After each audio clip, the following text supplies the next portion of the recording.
Doctor plus viewers அனைவருக்கும் வணக்கம். நான் டாக்டர் நித்யா, சித்தா பிசிஷியன். உடல் உஷ்ணம் அதிகமாகுது. இப்போ கோடைகாலம் வருது. இல்ல கோடைகாலம் இல்லைன்னாலும் மற்ற சமயங்களிலுமே உடல் உஷ்ணம் அதிகமாக இருக்கக்கூடிய நபர்கள் இருக்கத்தான் செய்யறாங்க.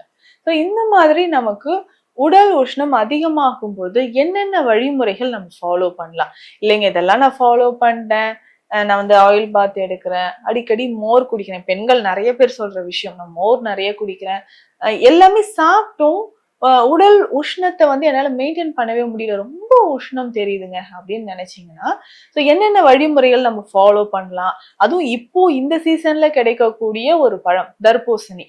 இந்த தர்பூசணி வாட்டர் மெலன் அப்படின்னு சொல்லக்கூடிய பேர்லயே இருக்கு பாருங்க, வாட்டர் பழம், தண்ணி பழம் அப்படின்ட்டு ஊர்ப்புறங்கள்லாம் சொல்லுவாங்க, தண்ணி பழம் சாப்பிடலாம் அப்படின்ட்டு. ஸோ அவ்வளோ வாட்டர் கண்டென்ட் அதிகமாக இருக்கக்கூடியது. ஸோ எப்போது நம்ம வந்து ரொம்ப டயர்ட் ஆயிட்டோம், உடல்ல சத்தே இல்லாத மாதிரி இருக்கு, இன்ஸ்டன்டா நமக்கு வந்து ஒரு எனர்ஜி வேணும் அப்படின்னு ஃபீல் பண்ணும்போது தர்பூசணியை நம்ம சாப்பிட்டோம்னா உடல்ல அளவுக்கு அதிகமான சத்துக்கள் நமக்கு கிடைக்க ஆரம்பிக்கும். ஸோ இதுல வந்து குளுக்கோஸ் சத்து இருக்கு.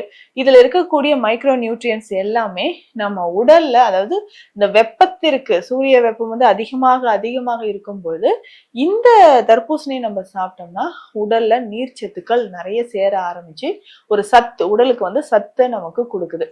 அதுக்கப்புறம் வந்து பார்த்தோம்னா நம்ம உடல் ஆரோக்கியமாக இருப்பதற்கு, உடல்ல இருக்கக்கூடிய கழிவுகள் வெளியேறுவதற்கு, குடல் பகுதியில நமக்கு வந்து ஒரு ஃபைபர் கண்டென்ட், நார்ச்சத்து உடல்ல நல்லா சேர்ந்து மலம் ஈஸியா நமக்கு வெளியேறதுக்கும் தர்பூசணி நமக்கு தேவைப்படுது.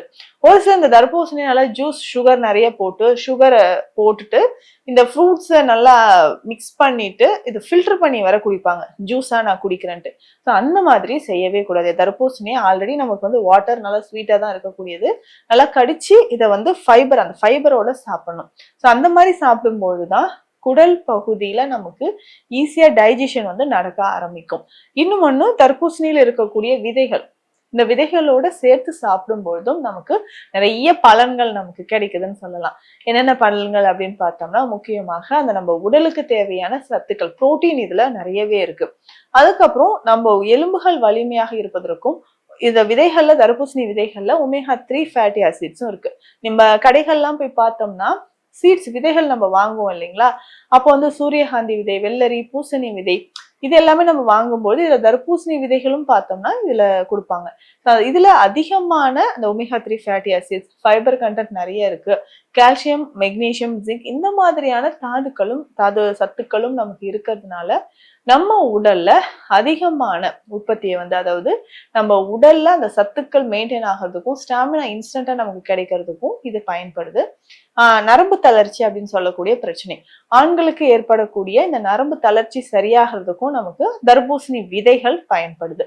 ஸோ இதே இப்ப அந்த ஒரு பழம் நம்ம சாப்பிட்றோம்னா அந்த விதைகளோடு சேர்த்து சாப்பிட்றது நல்லதா இருக்கும். இன்னும் ஒரு சிலருக்கு வெள்ளைப்படுதல் பிரச்சனையோ மலச்சிக்கல் தொந்தரவோ இருக்கும்போதும் நம்ம தர்பூசணியை தாராளமாக சாப்பிடலாம். ஸ்கின் வந்து ரொம்ப ட்ரையா இருக்கும். ஸோ நம்ம சம்மர்ல போயிட்டு வந்ததுக்கு அப்புறம் பார்த்தோம்னா ஸ்கின் ரொம்ப ட்ரையா இருக்கும். நிறைய பேருக்கு ட்ரை ஸ்கின் பிரச்சனையை நம்ம பார்க்குறோம். இந்த ட்ரை ஸ்கின் சரியாகணும் அப்படின்னாலும் தர்பூசணி விதைகளை நம்ம பயன்படுத்தலாம். ஸோ விதைகள் எப்படி பயன்படுத்த போறோம் அப்படின்னா, இந்த விதைகள் வந்து கடைகள்லயே இருக்கும். பவுடர் பண்ணிட்டு பால் சேர்ந்து கலந்து ஃபேஸ்ல நம்ம வந்து ஃபேஸ் பேக் மாதிரி போட்டுக்கலாம். முகம், கழுத்து, இந்த பகுதிகளில் எல்லாமே நம்ம வந்து அப்ளை பண்ணிக்கிட்டே வந்தோம்னா கொஞ்சம் கொஞ்சமாக நமக்கு அந்த ட்ரைனஸ், நம்ம உடல்ல ஏற்பட்டிருக்கக்கூடிய நிற மாற்றம், இது வந்து சரியாகிறத பார்க்க முடியுது. இப்போ தொடர்ந்து இதை பயன்படுத்தும் பொழுதும் நல்ல பலன் நமக்கு கிடைக்குது. பயல்ஸ் இருக்கா, இல்ல ஃபிஸ்டுலா பிரச்சனை இருக்கா, இதை சரி செய்யறதுக்கும் நமக்கு தர்பூசணி பயன்படுது. ஸோ கோடை காலங்கள்ல நம்ம தர்பூசணியை பயன்படுத்தும் போது குழந்தைகள்ல இருந்து பெரியவர்கள் வரைக்கும் ஸோ நல்ல விளைந்திருக்கக்கூடிய ரசாயன கலப்பு இல்லாத தர்பூசணியை நம்ம பயன்படுத்திட்டு வந்தோம்னா நம்ம உடல் எப்போதுமே ஆரோக்கியமாக இருக்கும். ஸோ உடல் உஷ்ணத்தை தணிப்பதற்கு இதே மாதிரி வேறு என்ன வழிமுறைகள் இல்ல மூலிகை சார்ந்த சித்த மருந்துகள் இருக்கா அப்படின்னு பார்த்தோம்னா தினமும் இதை நம்ம வந்து பயன்படுத்தலாம். அந்த உஷ்ணம் குறைவதற்கு நம்ம இந்த மருந்துகளையும் நம்ம பயன்படுத்திக்கலாம். முக்கியமாக பார்த்தோம்னா நம்ம சித்த மருத்துவத்தில் குங்குளிய வெண்ணெய், ஏன்னா நிறைய பேர் வந்து இது எனக்கு சொல்றாங்க, பாசிட்டிவ் கமெண்ட் சொல்றாங்க, இந்த குங்குளிய வெண்ணெயை நம்ம வந்து பயன்படுத்தும் பொழுது கொஞ்சம் கொஞ்சமாக நமக்கு ரத்தத்துல இருக்கக்கூடிய கழிவுகள் வெளியேறுது அப்படின்னு சொல்லலாம்.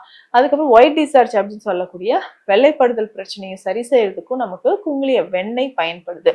அதே மாதிரிதான் நம்ம சித்த மருத்துவத்தில் பயன்படுத்தக்கூடிய நெல்லி கற்பம், மலை நெல்லி கற்பம் இன்னும் சிறப்பு வாய்ந்தது. இந்த மலைநெல்லி கற்பத்தை நம்ம பயன்படுத்தும் பொழுது நெய்யோடு கலந்து சாப்பிடும் பொழுது உடலில் இருக்கக்கூடிய அதிகப்படியான உஷ்ணம் நமக்கு குறைய ஆரம்பிக்கும். ஸோ இது எப்படின்னா, இந்த மலைநெல்லி கற்பம், நெல்லி அப்படின்னு சொல்லும் போதே விட்டமின் சி, இரும்பு சத்து நிறைந்திருக்கக்கூடியது. ஸோ இது நம்ம உடல்ல இருந்து கொஞ்சம் கொஞ்சமாக இந்த கழிவுகளை வெளியேற்றுவதற்கு நமக்கு பயன்படுது. ஸோ இருநெல்லி கற்பம் அப்படின்னு சொல்றதோ இல்ல மலைநெல்லி கற்பம் அப்படின்னு சொல்லக்கூடிய மருந்தோ சித்த மருத்துவத்தில் நம்ம நெய்யோடு கலந்து சாப்பிடும் பொழுது நம்ம உடல்ல இருந்து கொஞ்சம் கொஞ்சமாக கழிவுகள் வெளியேறதும் உடல் சூடு நமக்கு குறையறதும் தெரியும். அதே மாதிரிதான் நம்ம பயன்படுத்தக்கூடிய மூலக்கூடோரி எண்ணெய் அப்படின்ற ஒரு மருந்து.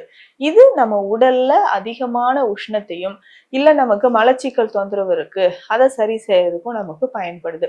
முக்கியமாக நமக்கு உடல் உஷ்ணம் அதிகமானால் ஆசனவாய் பகுதியில எரிச்சல், பைல்ஸ் மாதிரி பிரச்சனைகள் ஏற்படுது இல்லையா? அப்போ உஷ்ணத்தை குறைத்து நம்ம உடல் ஆரோக்கியமாக இருப்பதற்கு தான் இந்த மூலக்கூடோரி எண்ணெய். இதை நம்ம பயன்படுத்தும். ஏன்னா இதுல பார்த்தோம்னா எலுமிச்சை சாறு, கற்றாழை, சிற்றாமணுக்கு எண்ணெய், வெள்ளை வெங்காய சாறு, கடுக்காய் தோல் எல்லாமே சேர்த்து செய்யக்கூடியது. ஸோ அப்போ அந்த அளவுக்கு நம்ம உடலும் குளிர்ச்சியாக இருக்கும், வெப்பத்தினால் வரக்கூடிய பிரச்சனைகளும் ஏற்படாமல் இருக்கும். ஸோ இந்த பதிவில் கோடை காலத்தில் உடல் உஷ்ணத்தை எப்படி நம்ம சமாளிக்கலாம், குறைக்கலாம் அப்படின்றத பத்தி பார்த்தோம். மீண்டும் அடுத்த பதிவில் சந்திக்கலாம். நன்றி.